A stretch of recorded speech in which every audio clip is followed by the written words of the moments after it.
Coucou tout le monde, on se retrouve pour le bilan des lectures faites au mois de septembre. J'ai pas sorti les livres donc je vous mettrai toutes les photos là. D'ailleurs je me dis c'est stupide parce que du coup je n'aurai pas le nom de l'auteur et pas le nom de la maison d'édition parce que vous connaissez ma mémoire maintenant, depuis le temps qu'on se connaît. Et ouais, je sais pas où je les ai posés, c'est un peu voilà, le bazar en ce moment. Donc bon, on va mettre juste les images, je vais me maudire en montage parce que chercher les images, les mettre et tout ça c'est toujours une galère. Mais bon, tant pis, tant pis, tant pis. Allez, on est parti. Donc là, ce mois-ci, il y a un peu moins de lectures. Il y a que 11 lectures. Je vais regarder, c'est peut-être le mois où il y a eu le moins de lectures, non? Non, c'est en mars où j'avais eu le moins de lectures parce qu'il y avait eu 2 abandons.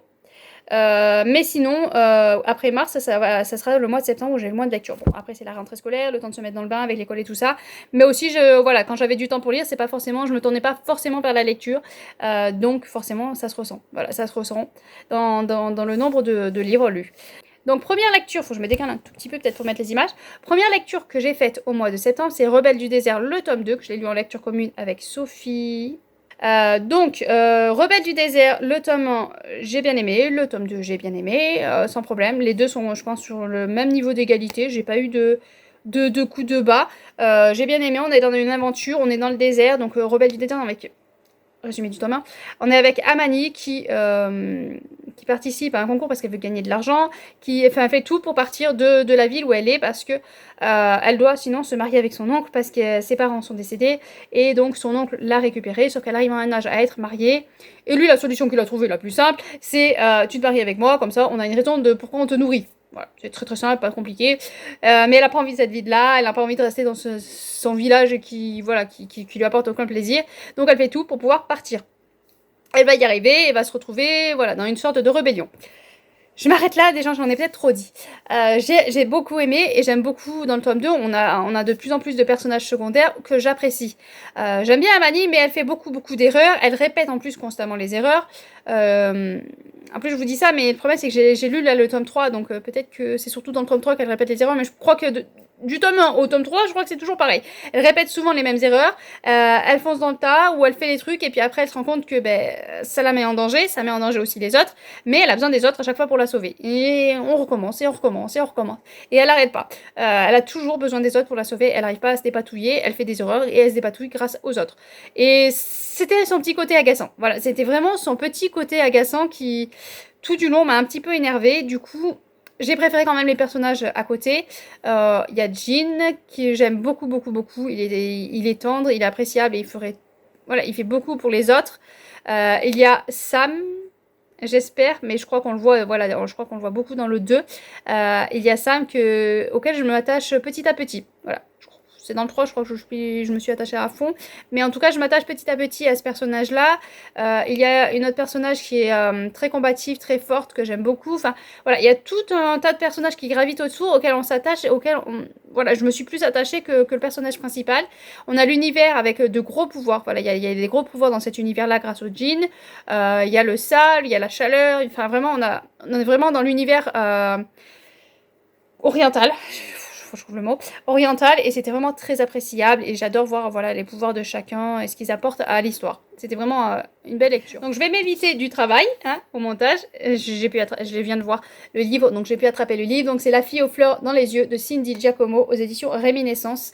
Donc c'est l'auteur que j'avais rencontré en allant au Leclerc. C'était pas prévu à la base qu'on aille au Leclerc, et puis voilà, on est allé au Leclerc et il y avait cet auteur là. Et donc j'ai osé aller la voir, c'était très compliqué, mais j'ai osé aller la voir. J'ai eu du coup la petite dédicace et elle m'a dit que c'était une romance.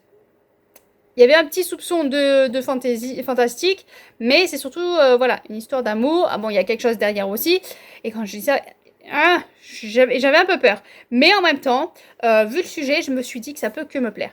On est avec Gloria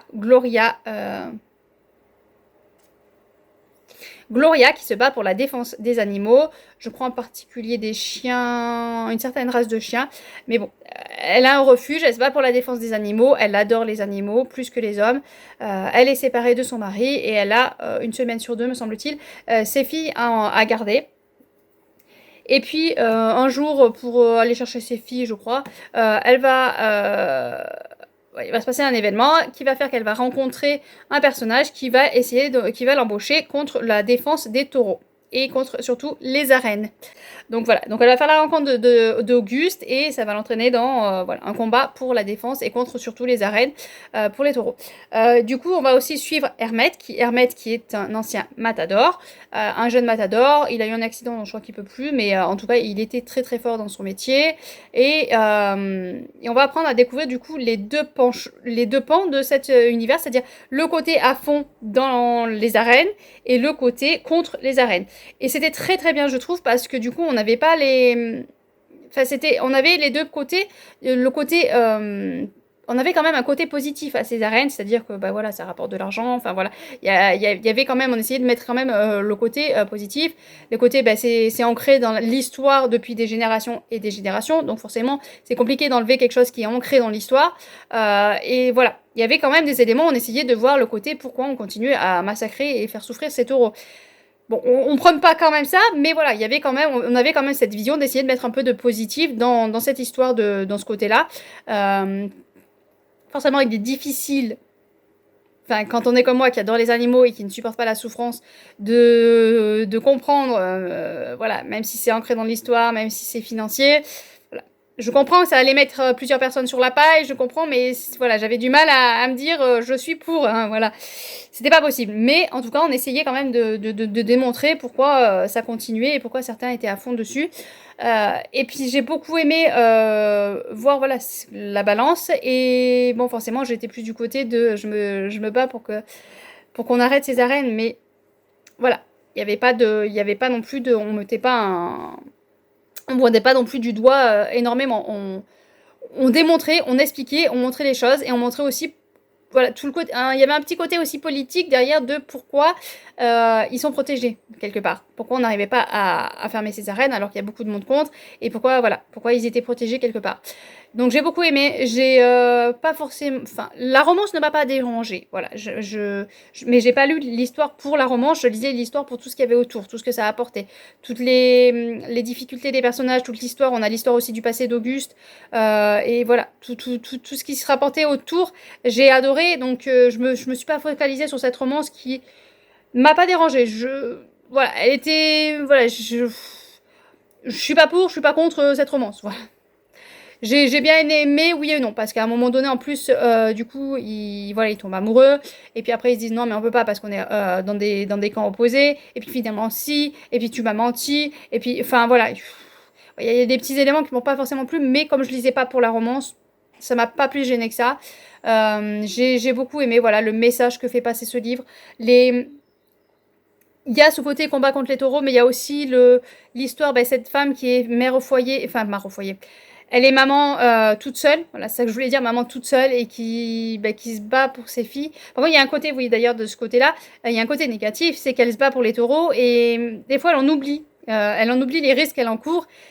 Et ça m'a un petit peu agacée parce que quand elle a des retombées négatives, des retournées négatives sur sa vie de famille, elle se plaint et elle comprend pas. Alors que, voilà, alors qu'on lui dit bien que ça risque d'arriver, des retombées négatives par rapport à ce que tu fais. Enfin bon, ça c'était un petit côté négatif qui m'a un petit peu énervée, mais bon. Passons. C'est mon côté maman protectrice et peut-être trop pour mes enfants qui parlent, mais c'est vrai qu'il y avait voilà, elle avait un côté qui ouvre les yeux, quoi. Tu sais que ça va te retomber dessus à un moment donné, donc voilà, te plains pas. Donc voilà, donc ça c'est un petit côté négatif. Mais sinon, ouais, j'ai bien aimé voir justement le combat d'une mère seule, le combat de ces personnes, l'histoire aussi de ces personnes, parce qu'ils sont un petit groupe à se battre contre les arènes et on voit un petit peu chacun leurs difficultés et chacun ce qu'ils ont. J'ai mis des petits post-it parce qu'il y a des petits passages voilà, que j'ai beaucoup aimé. Ah bon, là, on a un petit passage. Je pense pas que ça spoil. Tu sais, dans la vie, quand on a un chouchou, on en attend 2 fois plus de lui. S'il nous déçoit, on l'est 2 fois plus aussi. S'il fait des erreurs, on est 2 fois moins conciliant. Tu vois où je veux en venir. Voilà, donc il y a ce côté chouchou, ça m'a fait penser à la maîtresse de ma fille qui a toujours des chouchous. Mais voilà, donc j'ai des petits passages. J'ai fait que sur la fin parce qu'en fait il y avait plein de passages que j'ai bien aimés, mais j'étais tellement dans ma lecture que j'ai pas pensé à mettre des post-it partout. Là peut-être pas parce qu'on arrive quand même sur la fin, mais c'est vrai que la fin est très belle. La fin est très belle et ça a été très fort en émotion par à plusieurs moments. Déjà au début il y a un accident et voilà, moi j'ai fondu en larmes. Et donc, ouais, il y a vraiment des petites montées d'émotions comme ça dans l'histoire de temps en temps. Et c'était très appréciable. Cette lecture était vraiment, ouais. Je pense qu'on peut dire un petit coup de cœur quand même. Un petit coup de cœur pour le message que ça fait passer. Chaque fois, il y a une mouche qui passe devant la caméra. Pour le message que ça fait passer, pour le message que porte le livre, enfin vraiment, voilà, génial. Bon, du coup, comme je pense à la fille du montage, je prends les livres parce que je les vois, ils sont pas très loin finalement. Donc nous danserons sous les étoiles de Virginie Cazellel, donc en auto-édition. J'ai bien aimé. Bon là c'est une romance, hein, c'est une romance pure et dure, donc j'ai bien aimé, ça m'a détendu. Et comme je dis souvent avec les romances pures et dures, je cherche rien d'autre que de la détente et pas plus. Et c'est tellement détente que du coup, je relise le résumé. Je ne me rappelle plus. Voilà, ça m'est complètement sorti de la tête. Croyez-vous au coup de foudre? Donc moi je ne crois pas au coup de foudre, mais bon. Elle est femme de ménage, lui star de cinéma. Ah oui, c'est ça. Abigail a dû abandonner ses rêves pour aider sa mère malade.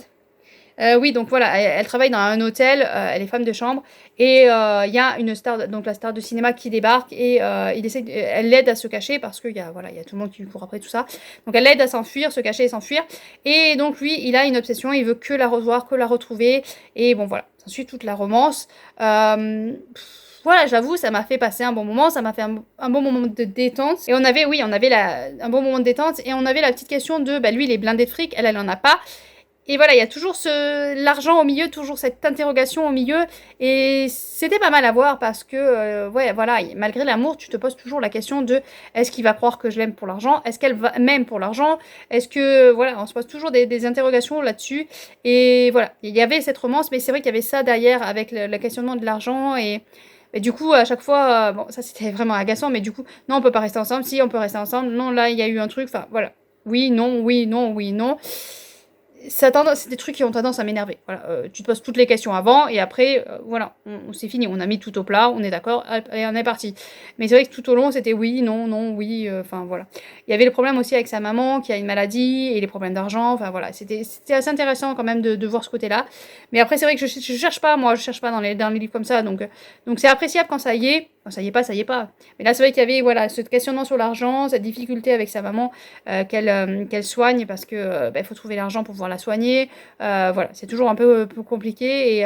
Et du coup, on a aussi, ouais, il y a un moment où je ne m'attendais pas à pleurer, mais je me suis mis à pleurer comme une madeleine parce que elle est vraiment dans des quartiers.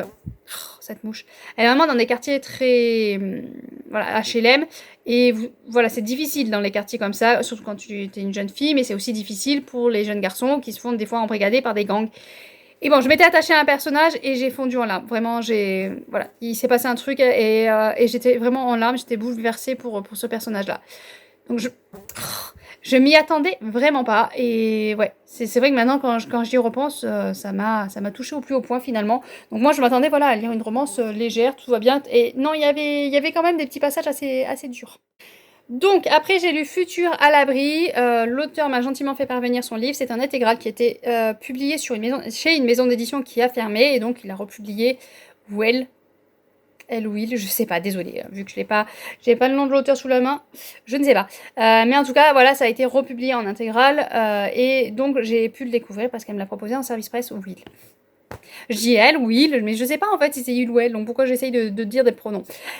Du coup, on est dans un univers futuriste, donc de la science-fiction.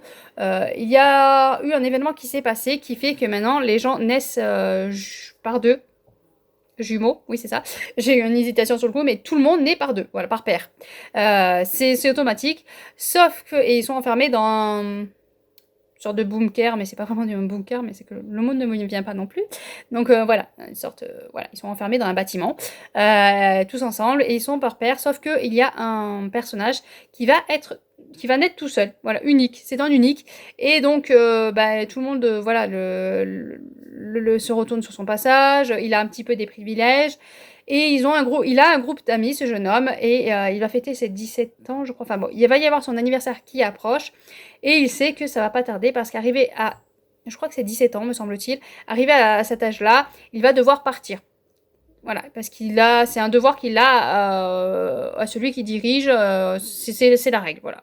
C'est la règle. Il sait pas du tout ce qui va se passer pour lui après, il n'en a aucune idée, mais c'est comme ça. Et donc, bon, lui, il a pas trop envie, parce que ne sachant pas ce qui va se passer pour lui, il a un peu peur. Et donc, avec ses amis, ils vont décider de s'enfuir. Donc avec lui, il y a une jeune demoiselle qui avait une sœur mais qui est décédée, et il y a des jumeaux. Et donc tous les quatre vont s'organiser pour pouvoir s'enfuir et découvrir ce qui se passe en dehors de leur bâtiment. Voilà, je pense que je vais m'arrêter là pour en dire plus. Je sais que c'est très très confus, mais en même temps, au début c'était très confus aussi pour moi, au début de lecture. Et quand j'ai commencé à comprendre, en fait, voilà, je ne peux pas vous dire voilà exactement ce qu'il en est parce que ça va totalement spoiler l'histoire et ça serait vraiment dommage. Euh, et c'est très compliqué en fait d'en parler parce que de suite je peux vite vous dire des choses qu'il ne faut pas. On est dans un univers donc de science-fiction. On a beaucoup d'éléments qu'on ne comprend pas au début pourquoi telle chose doit être comme ça, pourquoi. Et après voilà, quand on arrive à un certain niveau, on comprend. J'avoue, arriver à une partie, parce que c'est coupé en plusieurs parties, et arriver à une certaine partie, j'ai commencé à m'embrouiller avec le personnage principal. Pourquoi, comment, je peux pas vous dire, mais voilà, j'ai commencé à m'embrouiller temporellement avec ce personnage. J'étais perdue, voilà, j'étais perdue au niveau du temps, je savais plus trop où on en était.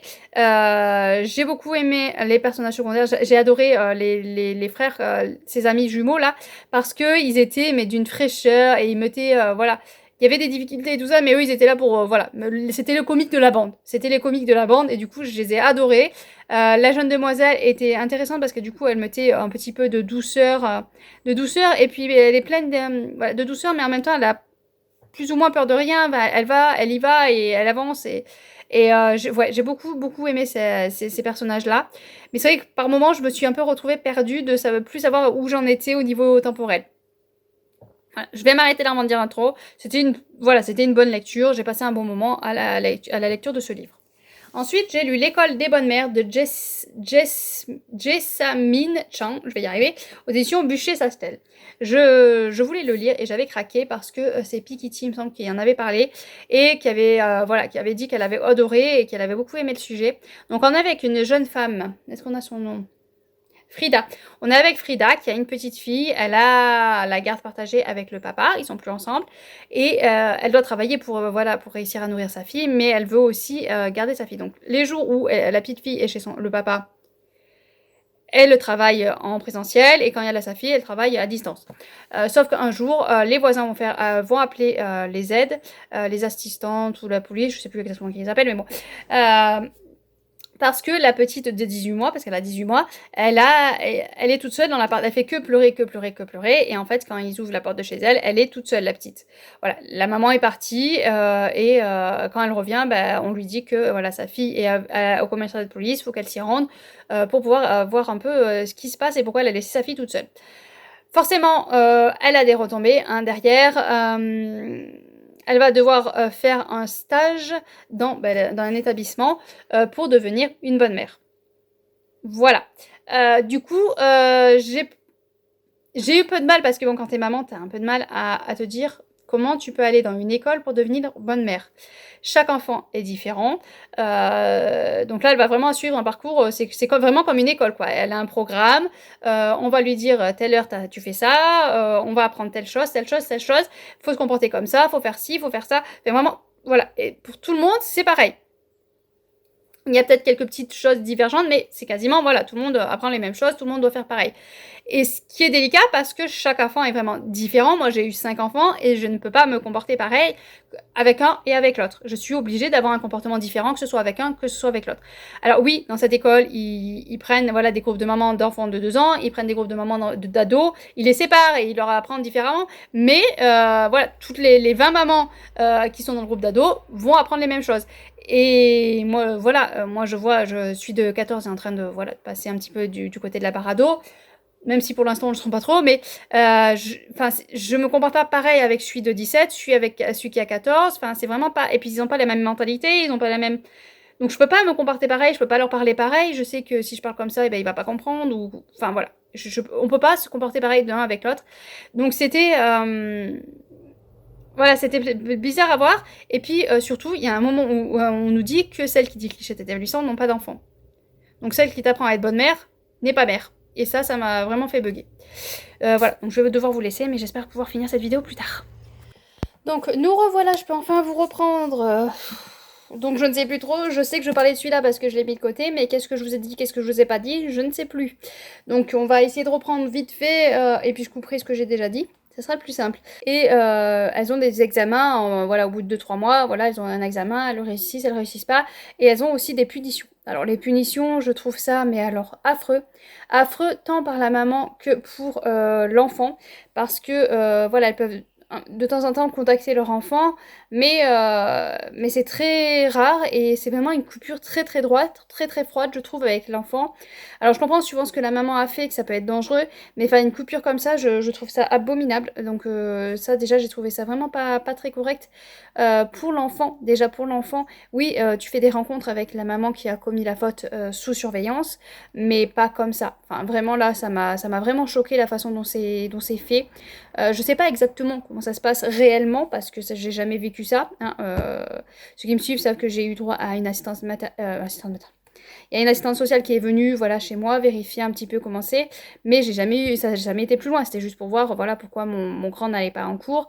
Et puis c'est pas allé plus loin. Et puis d'ailleurs, voilà, on n'a plus du tout de nouvelles. Je trouve ça d'ailleurs pas terrible parce que soit elle a vu qu'il y avait rien qui clochait, donc elle n'insiste pas, ou alors c'est qu'elle en a rien à fiche parce que voilà, elle a même pas pris de nouvelles, savoir ce qu'était devenu le grand. Mais bon, passons. Donc voilà, donc j'ai trouvé, et puis celle qui dirige, voilà, j'ai dit que, normalement, je vous l'ai dit juste avant de couper, que voilà, celles qui dirigent, celles qui vous apprend à être bonne mère, ne sont pas mères. Et déjà, ça c'est quelque chose qui m'a vraiment royalement choquée. Parce que déjà, oui, il y a des choses comme les assistantes maternelles, elles vont prendre des cours, elle va apprendre des choses. Il y a voilà, toutes les techniques à savoir, ok. Mais après, il y a ce qu'il y a là-dedans. Et tant que t'es pas mère, je pense que c'est difficile. Déjà, même en tant que mère, des fois là-dedans, c'est pas toujours là. Mais en plus, quand tu n'as jamais été mère, même si tu as grosse envie d'être maman, voilà, enfin, je comprends pas comment on peut avoir des ressentis et éduquer une mère pour être mère sans avoir été mère. Enfin, voilà, c'est quelque chose qui vraiment, là, sur ce coup-là, j'ai vraiment bloqué.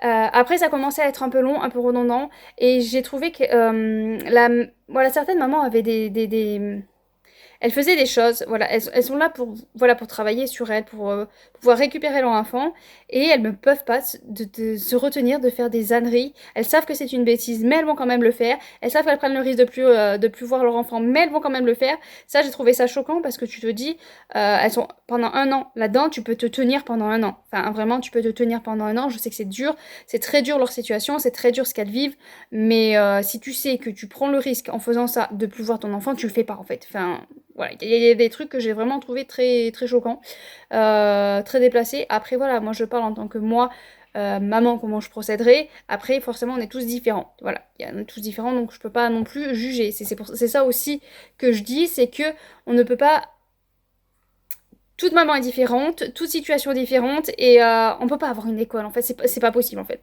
J'étais très curieuse de voir comment on peut éduquer une mère parce qu'en fait on ne peut pas avoir une école on peut pas formater des robots parce que l'humain n'est pas un robot. Je sais qu'on va de plus en plus dans cette éducation, on veut que les enfants soient des robots, on essaye de faire en sorte voilà, qu'il n'ait plus de sentiments, qu'il n'ait plus ci, mais c'est compliqué, les enfants ne sont pas des robots.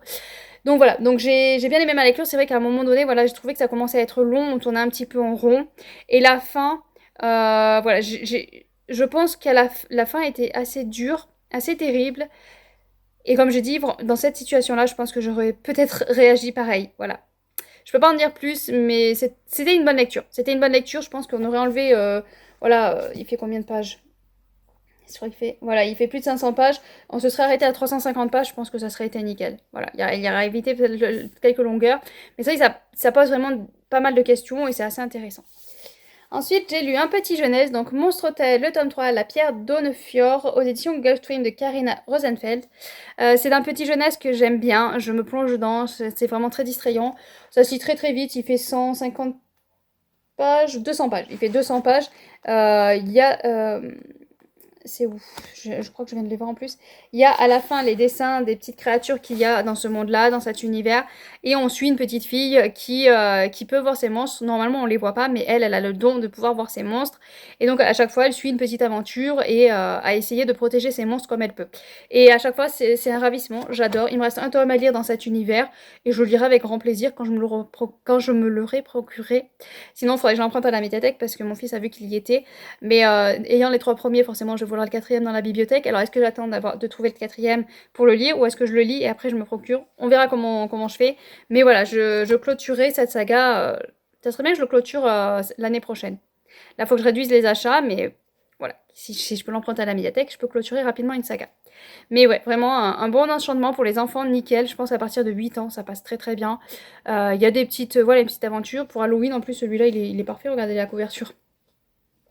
Voilà, et non de plus. Ensuite, j'ai écouté en audio Les 7 Sœurs, le tome 2. Les 7 Sœurs, le tome 2, c'était sur... c'est la fille de la tempête, et c'est Alex... Non, c'est peut-être Alex. Je sais plus. Alicia. Bon, je sais plus. Ça commence par un A. Voilà, vous avez déjà ça, c'est déjà pas mal. Donc, les 7 sœurs, j'en entends beaucoup parler. Donc, forcément, quand j'ai su que j'avais pu avoir les audios gratuitement grâce à Nextory, je me suis lancée dans l'écoute. Et j'aime beaucoup, ça me distrait, ça me fait passer un bon moment. On est à chaque fois sur 2 temporalités, sur à chaque fois une histoire d'amour dans chaque temporalité. On en découvre un peu plus sur les sœurs, sur leur caractère, sur leur passé, le lien qui fait de leur caractère et leur ambition et tout ce qu'elles aiment. C'est assez intéressant. J'avoue que j'ai préféré le tome... Pour l'instant, je suis en train d'écouter le tome 4. Donc là, pour l'instant, mon préféré, je pense que c'est le tome 2. Je pense. Voilà, je pense. Mais c'est vrai qu'à chaque fois, ce tome 2, j'ai trouvé qu'il était un peu long. On était beaucoup dans le présent pendant très très longtemps. Après, on a commencé à être dans le passé. Et finalement, voilà, avec une fois à la fin, je me suis rendu compte que finalement, j'avais beaucoup aimé aussi le côté du présent. C'est vrai que ça avait mis un petit moment de démarrage assez long. Mais quand on voit qu'il fait 544 pages. Il fait un peu moins parce que là, celui que je viens d'écouter, il faisait 700 pages. Mais voilà, 544 pages. Donc c'est quand même assez des gros livres à chaque fois. Et ouais, vraiment, l'histoire du passé à chaque fois est passionnante. Et le présent, là, dans celui-là, j'ai beaucoup aimé finalement. Ça fait réfléchir un petit peu sur les ambitions et sur les ambitions qu'on croit avoir, qu'on s'est construit on s'est construit sur quelque chose qui peut-être n'était pas forcément ce qu'on pensait. Et voilà. Il y a toute une construction sur son avenir, sur ce qu'on pensait vouloir être et que finalement peut-être pas. Mais bon, j'ai beaucoup aimé cet audio. Après, j'ai fait le tour un petit peu des e-books sur Nextory et j'ai vu qu'il y avait La Cage et ça fait un moment que j'en entends parler, donc je voulais le lire. Test lecture e-book sur téléphone. Voilà, c'est pas terrible, mais bon, j'ai testé. J'ai bien aimé cette histoire. On va se retrouver, je peux pas en dire grand chose parce que sinon de suite je vais vite spoiler et ce qui est dommage parce que j'ai adoré découvrir l'histoire. On est à 5 ou 6 filles. Je vais vous dire 6, mais c'est peut-être 5. Mais bon, en tout cas, il y a 6 filles qui vont... Je crois que c'est 5, hein. Je sais plus exactement, mais bon. Il y a 5 filles qui se réveillent dans une chambre, elles se réveillent petit à petit, elles savent pas ce qu'elles font là, mais elles sont toutes les 5 là, et voilà, elles se disent qui nous a kidnappés, qu'est-ce qu'on nous veut, pourquoi on nous a enfermés là, et puis voilà. Elles vont apprendre à vivre et à essayer de comprendre ce qu'elles font là. Je peux pas en dire plus. Je peux vraiment pas en dire plus parce que de suite, je vais spoiler des éléments. De suite, peut-être que suivant ce que je vous dis, ça va vous dire ah tiens, ça doit être ça. Enfin voilà, vraiment, moi j'ai été ravie de découvrir cette lecture et de découvrir vers quoi on allait. Et vraiment, je pense que c'est la première fois que je lisais un livre qui touchait ce sujet-là. Je crois pas avoir déjà lu un livre touchant ce sujet-là. Ou alors de très très loin, sans être aussi proche. Et j'ai trouvé ça vraiment génial, j'ai adoré. On a des réponses à nos questions. Comme d'habitude, à la fin, voilà, j'aurais aimé qu'on aille un peu plus loin à la fin pour voir exactement comment ça se passe. Exactement à la fin, après la fin, on va dire. Le après, comment ça se passe, comment elle se débrouille, Voilà, j'aurais aimé voir ça. Voilà, je vais m'arrêter là parce que je vais dire une bêtise, mais c'était vraiment une très très très bonne lecture. Ensuite, j'ai emprunté Sorceline, le tome 4 et le tome 5. C'est des petites BD jeunesse. J'adore. Là, on a clôturé un premier cycle et il va y avoir un nouveau cycle. C'est une petite fille qui veut devenir vétérinaire de créatures. Et donc, elle va se retrouver sur une île avec d'autres enfants de son âge en stage pour apprendre à soigner des licornes, apprendre à soigner des fées, apprendre à soigner des loups-garous, essayer de trouver d'où vient la maladie, tout ça. Et c'est vraiment à chaque fois une belle histoire. Et on en apprend aussi beaucoup sur le passé de Sorceline, sur qu'est-ce qu'elle fait là, pourquoi elle a certaines capacités. Et c'était vraiment un vrai plaisir. Et enfin, j'ai lu La ville de Braise et de Croc en e-book grâce à Ned Gallet. Et là, ça a été... J'ai adoré ma lecture, hein, c'est pas le problème, mais c'est le format qui m'a posé problème. C'est que j'avais fait une demande, ça m'a été accepté, et après j'ai vu que c'était que en PDF. Donc j'ai essayé, mais sur ma liseuse, voilà, je suis obligée de zoomer, dézoomer. Enfin, c'est vraiment très très compliqué. Donc j'ai lu le livre sur l'ordinateur et il faisait 500, plus de 500 pages. Donc ça a été, ça m'a pris beaucoup beaucoup de temps. Après je regarde pas de la lecture parce que j'ai vraiment adoré cette lecture. J'ai vraiment adoré. On est avec les prénoms, j'y arrive pas, je suis désolée. Je suis vraiment désolée, il faudrait que j'arrive à noter les prénoms quelque part ou quand j'ai le livre dans la main, je peux regarder le résumé, j'ai le prénom dans la main. Mais là, j'ai pas pensé, il faudrait que je pense à chercher sinon les prénoms que je me les note tous. Mais autant je vais m'embrouiller avec les livres, bon. Donc les prénoms, j'en suis désolée. Donc on est avec une femme qui, des années en arrière, je crois que c'est une météorite qui est tombée sur la Terre et il y a eu beaucoup beaucoup de morts et une maladie qui a sévi et certains ont réussi à survivre, sauf qu'en survivant, ils se sont liés à un animal. Donc en général, c'est leurs animaux de compagnie ou un animal qui passait près d'eux et qui se sont liés à eux. Et ce qui fait que là, nous, on va suivre une jeune femme qui s'est liée à son chat.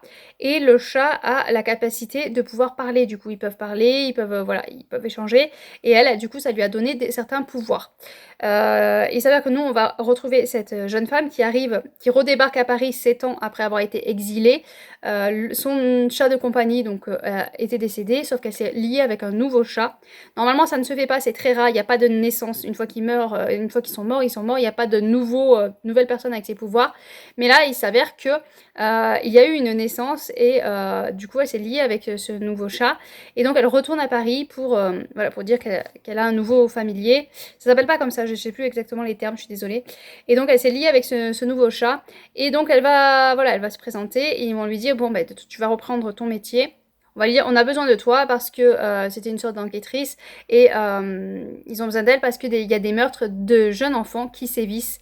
Il y a des meurtres de jeunes enfants qui sévissent et je crois que c'est tous les 5 jours, il y a un nouvel enfant qui meurt et qui est tué. Donc bon, on a besoin de toi pour que tu enquêtes, mais tu vas pas enquêter toute seule. On se retrouve une dizaine de jours et on va enfin finir cette vidéo. On va pas y arriver avec celle-là, on va pas y arriver, j'arrive même pas à trouver une demi-heure pour pouvoir vous filmer en une seule fois. Donc on continue, donc on est avec De Bresse et De Croo, donc elle va devoir être assistée de Frémont et son lynx qui est un pisteur. Au début, l'entente va être compliquée parce qu'elle n'a pas l'habitude de travailler en équipe, mais bon, petit à petit, ils vont devoir faire équipe et s'habituer les uns avec les autres pour pouvoir trouver qui est le meurtrier de ces jeunes enfants. Voilà. Donc j'ai adoré cette lecture, j'ai beaucoup aimé. On est sur une enquête, on se prend petit à petit au jeu, on s'accroche petit à petit aux personnages, on apprend à connaître qui sont ces personnes, on va remonter un petit peu dans le passé de chacun. Donc c'était vraiment très intéressant, une lecture passionnante, pleine de rebondissements, on s'ennuie pas une seule minute. Voilà, donc on a des petits rebondissements régulièrement. On a vraiment pas le temps de s'ennuyer parce on va découvrir des complots, on va découvrir des nouveaux meurtres, on va découvrir des nouveaux indices et on va enquêter au fur et à mesure. On a en parallèle un journaliste qui essaye de lever le voile un petit peu sur ces personnages et il va se servir du petit Zéphirin qui est un petit garçon tout à fait attachant. Son histoire m'a émue, il est vraiment touchant. J'ai adoré le chat, le lynx, enfin les animaux sont aussi très intéressants. On est dans un univers steampunk à Paris, donc forcément ça m'a fait penser au Paris des Merveilles de Pierre Pével. Voilà, je pense qu'il y a quand même il y a quand même des éléments qui ont été tirés du Paris des Merveilles où l'auteur a dû quand même lire ce livre parce que voilà, on ressent quand même voilà, on peut pas s'empêcher de faire un petit parallèle entre les deux, un lien. Mais ouais, il y a des montées en tension, il y a tout un univers vraiment très très intéressant que je peux que vous conseiller de tenter la lecture parce que vraiment moi j'ai passé un excellent moment.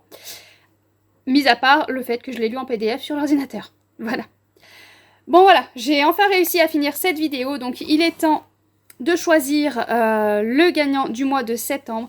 Et le gagnant n'est autre que La fille aux fleurs dans les yeux de Cindy Giacomo. Oui, je vous ai soulevé des points négatifs, mais des fois, les coups de cœur, les petits coups de cœur sont... Il y a quand même du négatif dans les coups de cœur, et des fois, c'est ce petit côté négatif qui fait que ça devient un coup de cœur. Enfin, je sais pas si j'arrive à être très claire, mais bon, voilà. Il y a rarement des livres qui sont parfaits de bout en bout, et des fois, même s'ils sont parfaits de bout en bout, ben, c'est pas forcément des coups de cœur. Je ne saurais expliquer, mais voilà. Ça a été quand même pas mal dur parce que je sais que l'école des femmes était quand même une bonne lecture très intéressante à lire. J'ai eu De Braise et de Croc qui était vraiment génial, vraiment passionnant. Donc j'ai quand même eu pas mal de bonnes lectures en ce mois de septembre, même si j'ai lu moins, j'ai eu d'excellentes lectures. Donc voilà pour ce bilan du mois de septembre. Je voulais, j'espère que cette vidéo n'était pas trop cafouille étant donné que j'ai fait en plusieurs fois. Je vais essayer au montage voilà, d'essayer de racoler de racoler. De coller les parties ensemble. Que ça se passe pas trop bizarre, mais bon, je fais ce que je peux, je suis désolée, je manque de temps. Voilà, je manque de temps, j'arrive pas à trouver une demi-heure complète. Et ça va être de pire en pire, étant donné que à partir de la semaine prochaine, je ne serai plus seule à la maison. C'est fini. Voilà, adieu ma solitude. Mais bon, allez, sur ce, je vous laisse, je vous souhaite de bonnes lectures et puis à bientôt, bien sûr.